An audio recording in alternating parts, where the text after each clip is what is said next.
And I now yield to my friend, Ranking Member Neal, for his opening statement. Thank you, Mr. Chairman, and I want to thank you for calling this hearing today to examine Chairman Camp's international tax reform discussion draft. If there's one thing I think that we can all agree on, it's that our corporate and international tax rules need to be reformed. The United States has one of the highest statutory corporate tax rates in the world, which many economists say acts as a barrier to domestic investment. We've also heard a lot about the so-called lockout effect of high corporate tax rate, where U.S. multinational companies don't bring their earnings home to the United States because of the repatriation tax. At the same time, our current system includes loopholes which allow companies to shift income from the United States to low-tax or no-tax jurisdictions. Therefore, I certainly commend Chairman Camp for releasing his international tax reform proposal. The Chinese philosopher noted that the journey of 1,000 steps begins with the first step. And I think Chairman Camp's proposal is a good first step, as I did with Mr. Rangel's proposal some years ago as well.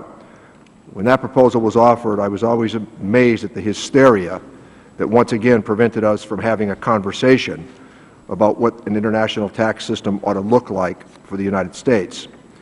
I think Chairman Camp should also be applauded for providing us what he envisions our new international tax regime to look like. I'm also pleased that the proposal included approaches for preventing erosion of U.S. corporate tax base, the U.S. tax base, which is a critical concern as we move toward perhaps international tax reform. That being said, I have an awful lot of questions about the Chairman's proposal. For example, what impact would the proposal have on purely domestic companies and small businesses? Would the proposal encourage investment and job creation here in the United States?